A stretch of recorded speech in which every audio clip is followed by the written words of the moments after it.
The voters said no. Now what will one of the area's largest school districts do about overcrowding? We'll take a look. Plus, is a new downtown baseball stadium really in the future of Colorado Springs? We have the results of a just-released citizen survey. And from meth to heroin, the drug culture is changing here in southern Colorado, and it seems users are getting younger. Now, live, this is Fox 21 News at 9. Now that the election results are in, many are wondering what the future holds for school districts like District 49. We have more now in tonight's top story.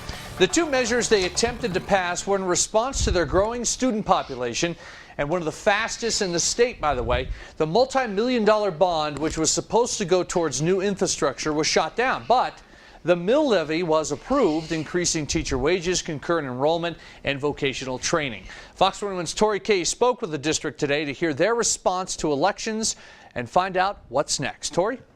Joe, this district has grown by 81% since the last time they built a school, so even though elections are over, the topic of what to do with all these students is still ongoing.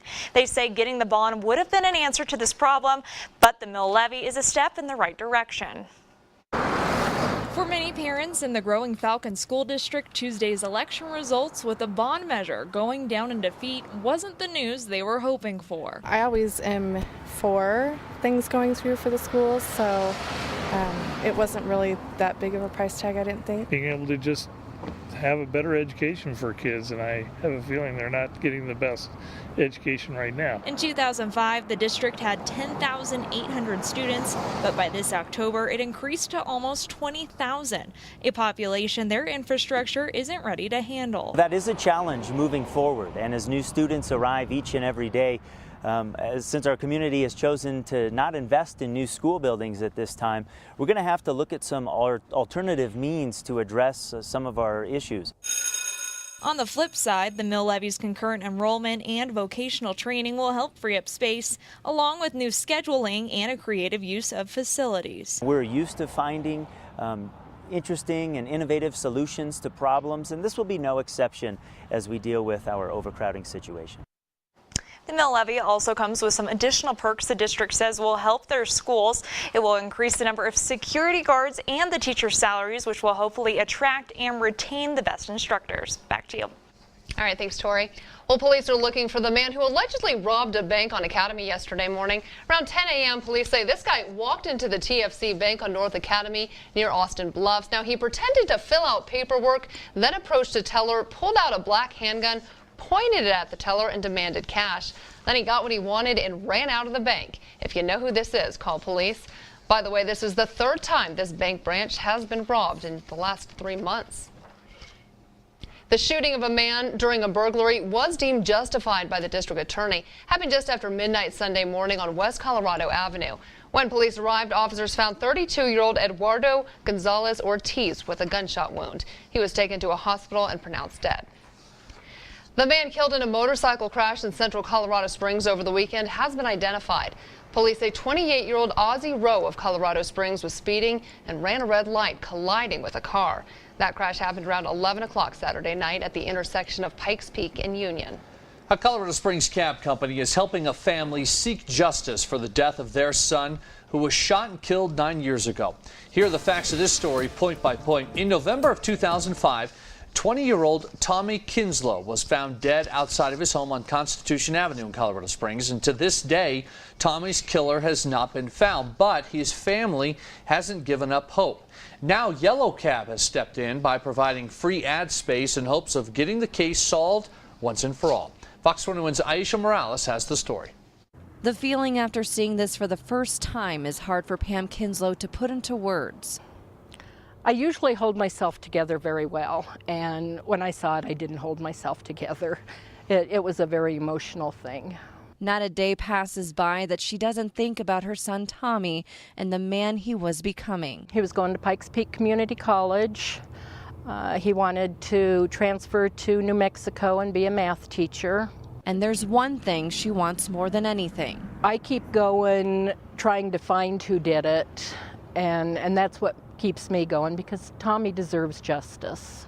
The Yellow Cab Company in Colorado Springs agrees. That's why they've donated this ad space. hoping it will lead to some answers. It's compounded by the fact that it was a violent crime. And getting involved is, to be very unoriginal, the right thing to do. This cab will be around town with facts about the 9-year-old cold case. I hope somebody calls in with a tip myself. We all live in Colorado Springs. I've lived here all my life. We want our town to be safe. The bad guys got to get caught. Pam continues to stay strong and hopes this will help, but nothing is going to stop her from getting the answers and eventually justice for Tommy. I will never give up. I will keep trying to come up with new ideas. The detectives, they come up with ideas, and it will be solved. In Colorado Springs, Aisha Morales, Fox 21 News. The Yellow Cab Company plans to keep the picture of Tommy on the cab as long as possible. The Kinslow family asking anyone with information on the case to call Colorado Springs Police.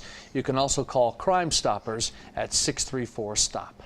The Cheyenne Mountain Zoo says goodbye to a familiar face. Wicket, a 45-year-old female Nile hippopotamus, was euthanized today.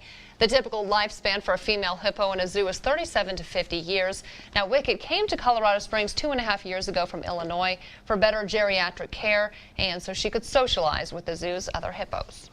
In a preview of tonight's special report, you've heard the phrase "say no to drugs," but instead of saying no to drugs, more kids in Colorado Springs are actually saying yes, and they're saying yes to a dangerous kind of drug. Fox 21's Kristen Leone tells us what drug they're saying yes to and why. Kristen? Joe, law enforcement says today more middle school and high school kids are, get this, experimenting with heroin. They're finding these kids are not only using, but they're also dealing the drug. And a lot of parents are in the dark about it. Meth used to be big in Colorado Springs back in the early 2000s, but since it's become more difficult to buy the ingredients for it, drug use died down quite a bit. Like heroin, meth produces a similar effect, but because heroin is cheaper to buy and easier to hide, it's become the new face of drugs, and young kids are getting a hold of it. They develop loyal users, and they actually reward those loyal users if they bring in other customers. So if you're hooked on heroin and you bring your buddy in to get them hooked, they give you an extra little bit.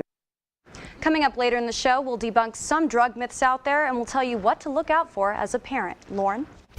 All right, thanks, Kristen.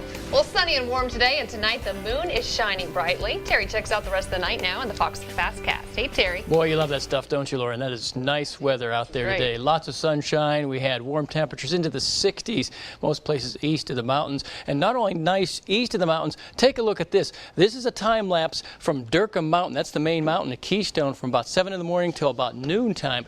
And take a look at that. Does that make you want to go skiing or what? I know there's not enough snow there yet, but it'll get there. I love that shot.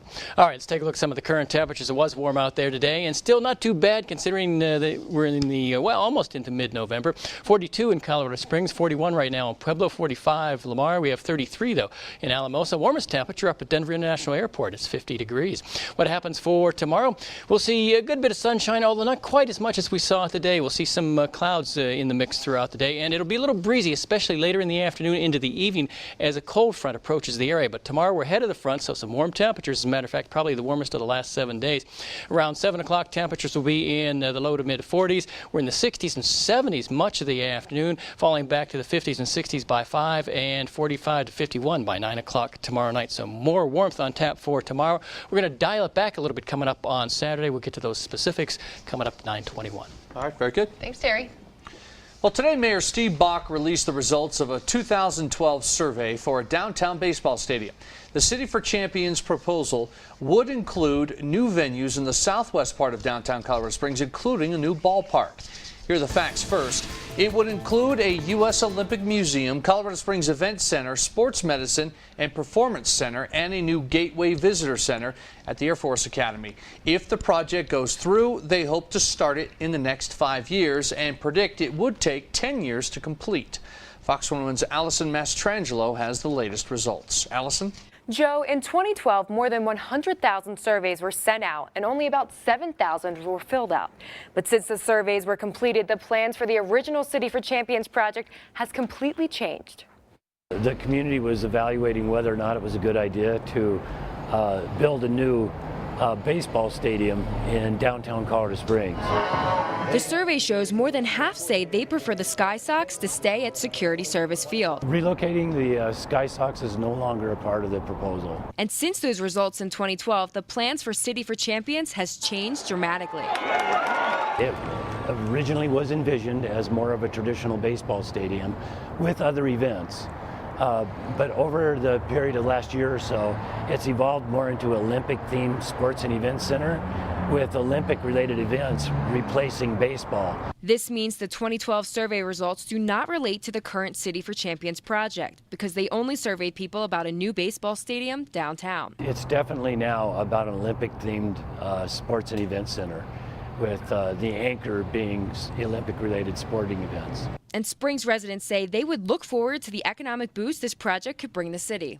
I love sports. Personally, I'm a fan, and I've come from cities where I know that it drives the economy, and we're small shop owners, so I think that'll be beneficial for our business as well as everybody else. But I mean, if you look at European societies, people go out to watch sports. That's what they do. They gather around, they rally around, they get with their friends, they do stuff. I'm a firm believer in supporting that. Now, Cope says the main reason they released the results was to keep the public informed, but to reiterate, the 2012 survey results do not relate to the current City for Champions project. And the spokesperson for the City for Champions says they have not seen the results of the 2012 survey yet because the survey was done by the city and not by the City of Champions group, and they're not sure if they'll do another survey on the current project. To see what the Sky Sox had to say about the survey results, you can go to our website, FOX21news.com. Back to you. All right, thanks, Allison. Well, caught on camera tonight, this was pretty funny.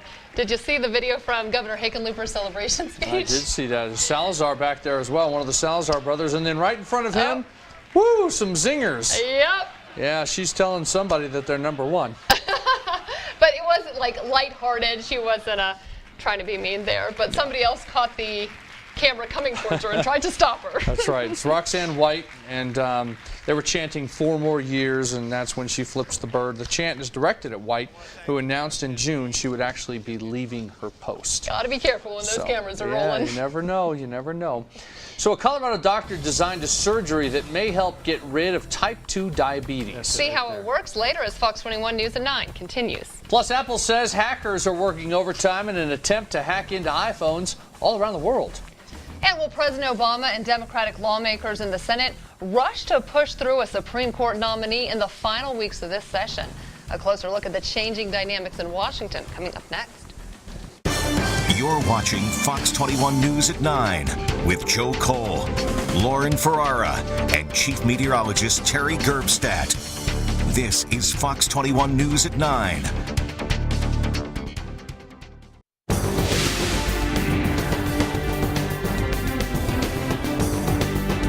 With the Democratic president on the other end of Pennsylvania Avenue, how will the split power base in Washington affect the Supreme Court? Well, as Fox 21's national reporter Christine Frizzau explains, history may provide some answers as to what is most likely to happen. The fate of the U.S. Senate is now known, but in the nation's highest court, a potential power struggle remains.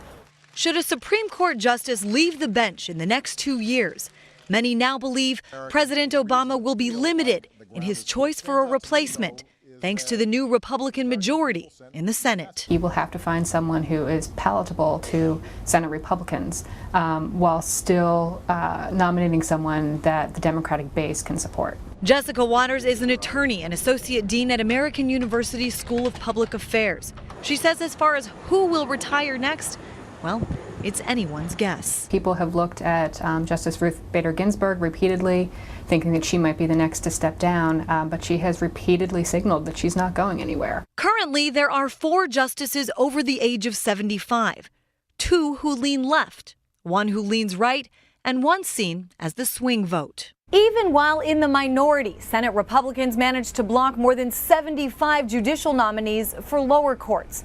So, even if the president has the opportunity to nominate a new Supreme Court justice before January, when the new Congress begins, chances of them being confirmed are very unlikely.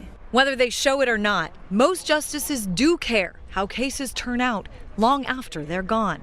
Here's former Justice John Paul Stevens earlier this year. You're interested in the job and in the kind of work that's done. You have to have an interest in who's going to fill your shoes. But the road to how they get there may now be leading in a different direction. In Washington, I'm Christine Frizzell, Fox 21 News. Protests erupt in Belgium. A famous musician stands accused of hiring a hitman, and a would-be thief gets rebuffed in the most hilarious way. Those stories and more making headlines around the world. 14 people are hurt during protests in Belgium. Thousands of people gathering in Brussels to protest against government policies that'll raise the country's pension age, end the automatic link between wages and inflation, and cut public services. Demonstrators setting fire to cars and throwing rocks at police, so they resorted to water cannons to break up crowds. Demonstrations are set to end December 15th with a nationwide strike. A new Ebola treatment center has opened near Freetown in Sierra Leone. The center was built by the British Army and Sierra Leonean construction workers. The center includes 80 beds and another 12 for infected healthcare workers. The United States also opening a 25-bed hospital in Liberia to treat healthcare workers with Ebola. The drummer for legendary rock band AC/DC is arrested in New Zealand, accused of trying to have 2 people killed. Phil Rudd was taken into custody and appeared in court today. Rudd was released on bail. He's charged with attempting to procure 2 murders. Now, officials didn't release details on the intended victims or the potential hitman. Warm today. It's going to be even warmer coming up for tomorrow. I'll have those highs coming up next.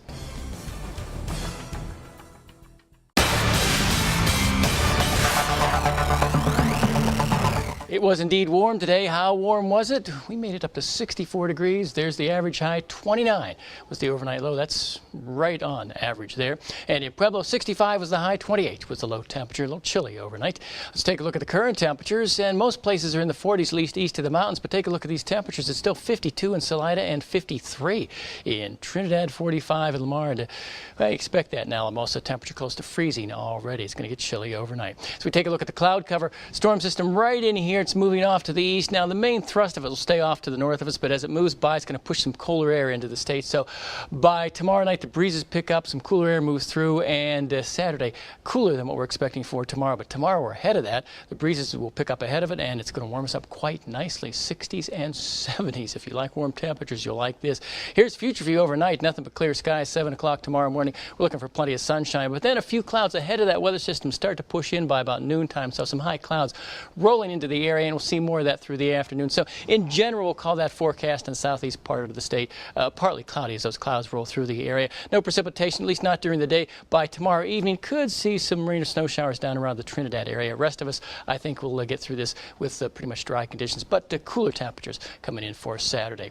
So here is the forecast around the Pikes Peak region for tomorrow. We will look for partly cloudy skies. There are the high temperatures. It will be warm. 70 in Fountain, 69 Yoder, 65 Black Forest. Even up in the mountains, Woodland Park and Cripple Creek into the upper 50s for high temperatures tomorrow. You gotta love that. And in the southeast part of the state, take a look at that. Lots of 70s on the board there. Low 70s, Canyon City, Pueblo West, down and through Trinidad, and some mid to upper 70s as you head out toward the east. Lamar, 77, 78 in Eads, and 74 around Kit Carson. Whew, it's getting almost hot out there, certainly for this time of year.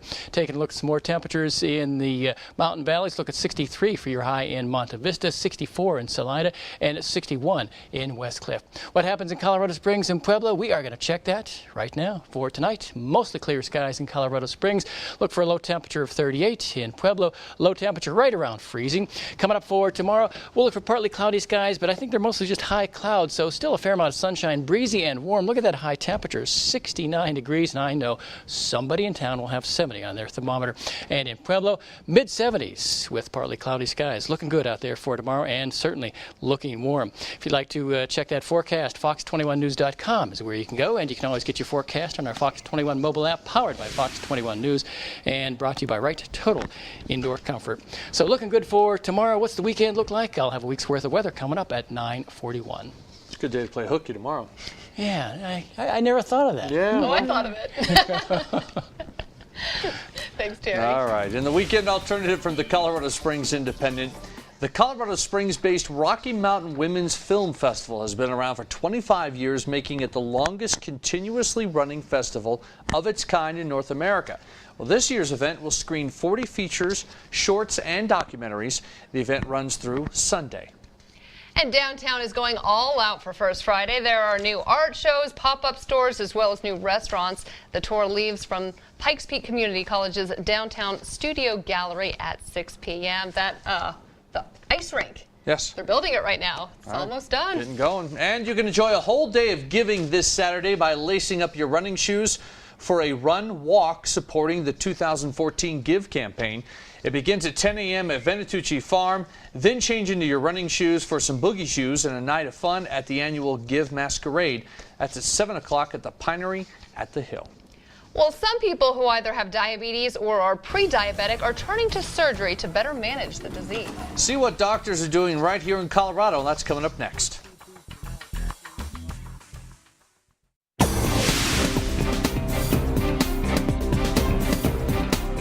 A surgeon is using a technique to help improve patients' health. Fox's Shawl Turner has more. I think Dr. Metz is great, yes. Laura Crowther says she knew she was overweight, but couldn't believe it when her doctors told her she had type 2 diabetes. And I also had high blood pressure and also high cholesterol. As the mother of 4 children, she wanted to improve her health so she could be there to see them grow up. That's it right there. So she had weight loss surgery last month, and it's working. I feel great. I am off all of my medication. A new study published in the Lancet Diabetes and Endocrinology Journal shows weight loss surgery like gastric bypass significantly lowers an obese person's risk of developing type 2 diabetes. And it's turned things around for many people who already developed the disease. A surgeon with Rose Medical Center is the first in Colorado to combine 2 types of weight loss surgeries to help patients with type 2 diabetes. We have a potential surgical cure for diabetes on our hands here. Dr. Matthew Metz uses something called the duodenal switch to help patients reduce their calorie intake. Up to 70% of the stomach is removed and a portion of the small intestine is rerouted. This animation from the Mayo Clinic's website shows how it's done. Would like to feel better, feel more comfortable in my skin, be able to hang out with my kids. We watched as Dr. Metz performed the surgery on 37-year-old mother of 5, Constance Larkins. She weighs about 100 pounds overweight, and she's got several medical problems associated with her weight that we're hoping to get rid of with this procedure. Good, that's great. Everything went well. We followed Constance after her surgery and found she had lost nearly 30 pounds within the first month. It's not easy, but I think it's worth it because to me, I feel like it's actually going to stick. I'm not hungry. I don't want to stuff my face. I can reach my toes now, so that's good. Getting up from sitting in a chair even is a lot easier. We're seeing over 80% long-term weight loss success, which is just fantastic. The hardest thing for patients is really just getting in the door and admitting that they need some help. But more are seeking that help now that they know it can make a difference in their health. Well, there's an alarming change going on in the area's drug culture. Find out why heroin seems to be growing in popularity and why law enforcement is so concerned. That's next in tonight's special report.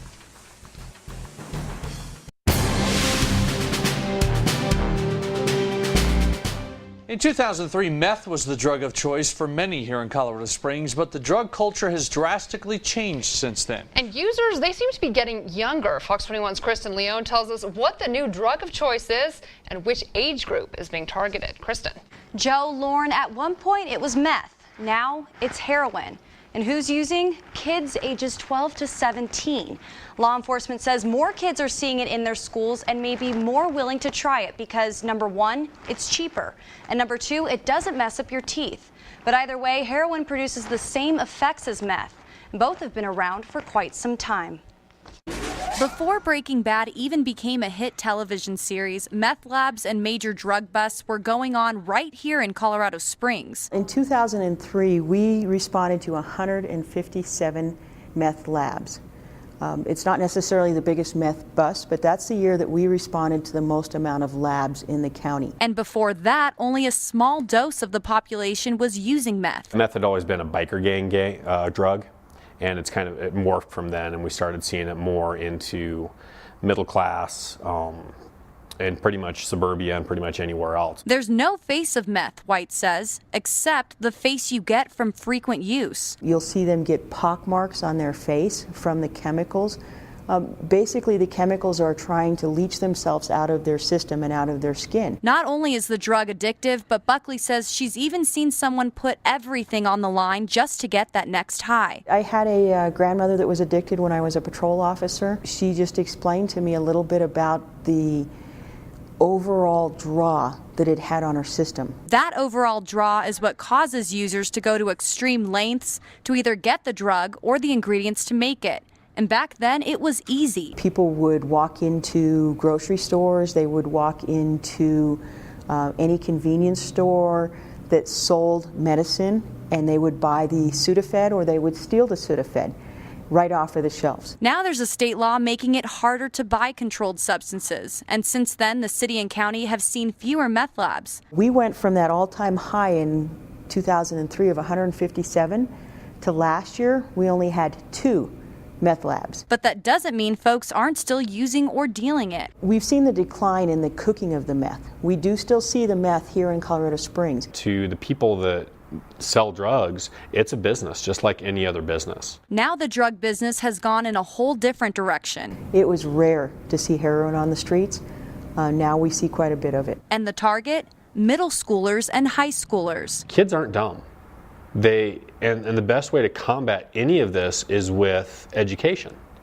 And tell them, hey guys, this is out there and you're gonna see it. So why would a preteen or teenager even consider trying heroin? And the benefits of heroin, if you want to call it that, what they're trying to push it as, are that it doesn't mess up your skin or teeth like methamphetamine does. They develop loyal users, and they actually reward those loyal users if they bring in other customers. So if you're hooked on heroin and you bring your buddy in to get them hooked, they give you an extra little bit or they give you a reward. Hooked on heroin, a scary thought for any parent. And the idea of it isn't going away anytime soon. It's not hidden. It's not something you don't talk about, that you do have these difficult conversations with your kids. Then I think that's where we'll start making some real strides as a society. Scary stuff. White says he's even seen heroin be promoted as an all-natural drug because it comes from opium. Joe and Lauren. Boy, that is frightening. Good report tonight. Thank you. Well, lower gas prices means more people will be hitting the road this Thanksgiving. Now look at the travel forecast later in tonight's business news. But first, here's Terry. As I mentioned earlier, it is going to be warm tomorrow, but by the middle of next week, it is going to be downright nippy. And are we going to get any snow with those cold temperatures? That's a good question. A week's worth of weather coming up next.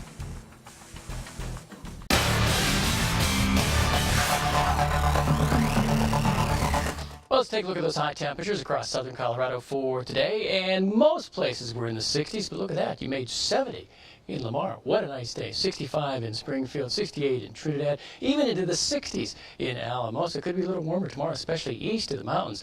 Taking a look around the nation, here's our FOX21 Doppler. A little bit of rain in the northwest, a little bit of rain in the northern plains. Here's your worst weather. Up in the northeast, they're seeing a good amount of rain. And as those temperatures cool and that rain hits some cooler air, they're going to see some snow, possibly up to a foot of snow in portions of northern Maine. So it may be summer here in Colorado, but it's definitely winter up in the northeast part of the nation, from New York up in through Maine. Here's what it looks like tomorrow. There's that snow, moves through much of the northeast, and then by late in the day finally moves out. But look at this, yet another storm system rolling in from Canada. Now we're on the west end of that. That's going to cool us off a little bit for Saturday. Tomorrow we're ahead of that. It warms up, temperatures in the 60s and 70s, and then it moves through, and the temperatures on Saturday in the 50s and 60s. But the eastern end of that picks up some moisture, so some rain and snow moving through much of the Midwest, from Minnesota in through Michigan, and starting to push into Ohio and maybe even into Pennsylvania. So some nasty weather for those folks also. What about those high temperatures for tomorrow? They look like this around the nation. The cooler temperatures in the Midwest up in through New England, temperatures topping out only in the 40s. A little warmer there in Washington, D.C. at 55. We'll try 55 in St. Louis. Plains, 50s, 60s, and some 70s. We'll look for 65 if you're going toward Albuquerque. Salt Lake City with a 62 and 56 in Billings. Forecast for the Pikes Peak region. There you go right there. We will see partly cloudy skies, mostly just the high clouds rolling through. Cripple Creek 57 for the high, 64 Manitou Springs, Monument 61, and Callahan 65 degrees tomorrow. In the southeast, temperatures also in the 60s in many areas and maybe a 70. Yeah, we got a few of them out there. Lamar and at 77, Eads at 78, 76 in La Junta, and some 70s from Pueblo West down in through Trinidad. Canyon City topping out in the low 70s also. And the mountain valleys, take a look at this, 59 around Sand Dunes National Monument. We'll look for 61 in Alamosa and 64 the high temperature in Salida. Now, we do have some changes over the next week. It's going to cool off a little bit on Saturday, warm up on Sunday, and then some colder weather coming our way. Let's take a look. Here is a week's worth of weather for Colorado Springs tomorrow.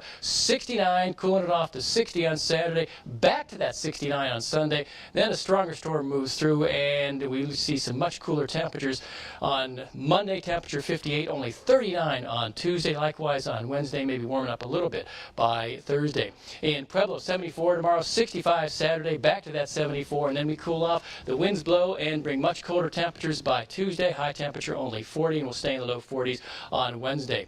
In Canyon City, 64 Saturday, 71 Sunday. There comes that colder air pouring in the area, and Tuesday, high temperature only 42. We stay in the 40s on Wednesday and Thursday.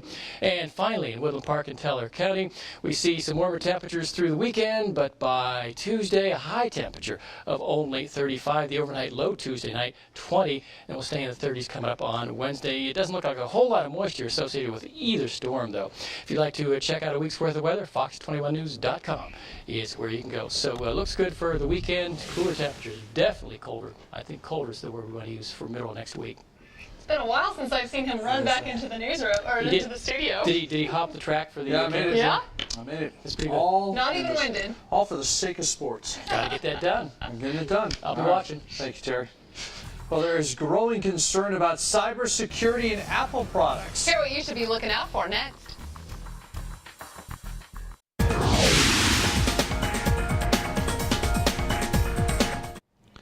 Well, if you want Microsoft Office on your mobile device, there's an app for that, and it's free. Microsoft unveiling new Office apps Thursday that will allow users to create and edit Office documents on their phones. All iPhone, iPad, and Android owners will be able to create spreadsheets and presentations even if they aren't Office 365 customers.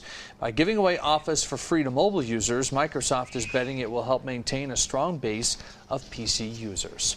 While more folks are traveling for Turkey Day, the airline industry expects 24.6 million passengers to fly over the 12-day Thanksgiving period. That's 400,000 more than last year. The busiest travel days are expected to be November 26th, November 30th, and December 1st. The forecast comes from Airlines for America. That's a trade group representing the biggest U.S. carriers. The group says rising personal incomes and job growth are helping boost demand for travel. In tonight's Gizmos and Gadgets, your iPhone may be the next target in a cyber threat sweeping across China. Fox's Jolene Kent explains. Personal data on your iPhone may be up for grabs. Researchers at a cybersecurity firm, Palo Alto Networks, say they've discovered a new virus targeting Apple users, and it's the biggest in scale they've seen to date. The malicious software is called WireLurker. According to the experts, it's expected to have impacted hundreds of thousands of iPhone users, mostly in China. The virus is designed to steal address book data and read text messages on iMessage. WireLurker has infected more than 400 apps made for Apple computers running OS X in a popular Chinese app store called Maiyadi. The apps have been downloaded over 356,000 times. This is a somewhat local malware issue in China. We haven't seen this kind of thing in the U.S. Most users in the U.S. download apps through either the Apple App Store or Google Play.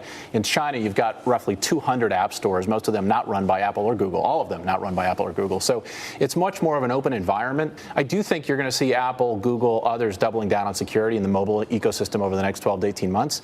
Along with infecting computers, WireLurker monitors any Apple mobile device connected to any infected computer with a USB cable. It then automatically downloads malicious programs onto your iPhone or iPad. That's why it's called WireLurker. And Apple is trying to fight back. In a statement to Fox Business, the company says, quote, "We are aware of malicious software available from a download site aimed at users in China, and we've blocked the identified apps to prevent them from launching." For more, check out the Fox Business Channel Finder on foxbusiness.com. In New York, I'm Jolene Kent. Week 10 of the NFL season got underway tonight in Ohio. Highlights from the Bengals and Browns coming up next in sports. Time now for the Rocky Mountain Honda Dealers Sports Report. 4 days after the Denver Broncos lost to the New England Patriots, and the team is most certainly ready to move on, and that was certainly the sense you got from Coach John Fox today. Fox sounding a lot like Bill Belichick in his answers, basically responding, "We've moved on" to Oakland. The last time they suffered such a nasty loss, by the way, was a Super Bowl, and this time they don't have to wait months to play again. The Oakland Raiders are winless this season, and by the way, Peyton Manning is 8-0 against teams that are 0-3 or worse. The Broncos say they are ready to bounce back. Well, I think this team will respond very well. I mean, I think you just look over the last 3 years and, you just look at it and you can see it. But we'll find out. That's behind us, and we've made those corrections and moved on. We're all about Oakland. All about Oakland. Week 10 in the NFL, cranking it up tonight, Thursday Night Football. The Battle of Ohio, the Cleveland Browns visiting the Cincinnati Bengals. Look at all those folks doing the icky shuffle before the game. That was good stuff right there. First quarter, the Browns, Ben Tate. That's a 4-yard touchdown run. Browns up 7-0. Second quarter, Isaiah Crowell with a 2-yard TD run. 14-3 Browns. How about the Cleveland Browns? At the end, it wasn't even close. The Browns win 24-3. They are off to their best start since 1994. Who needs Johnny Manziel? They don't need him. They got Hoyer. The Colorado Avalanche's slow start has gone from bad to worse. Still, Coach Patrick Waugh thinks the Avalanche are moving in the right direction, and he hopes they can translate their positive into a victory tonight against the Toronto Maple Leafs. And this was the best highlight from the game. Ryan Clady and Orlando Franklin, for all you Bronco fans, squeezing into the seats in the front row at Pepsi Center. Oh, by the way, the game is now in overtime, tied at 3. The Los Angeles Lakers haven't exactly started the season off on the right foot, jumping out to a not-so-hot 0-5 record. Well, the trouble began even before the season tipped off when starting point guard Steve Nash was ruled out of the season with back problems. Well, things have only gotten worse on the court and off. Nash posted this video of himself hitting a ball at Topgolf, which seems to be a harmless activity. But here's the problem. He's out for the season with back problems. His swing actually looks pretty good, but I don't know. That'd be like me skipping work, and then you see me down there hosting an event with my mouth. Yeah. You know what I mean? Saying I can't talk anymore. Pretty good Not analogy. Good. Well, stay with us. Your exclusive Fox 21 10 o'clock forecast is next.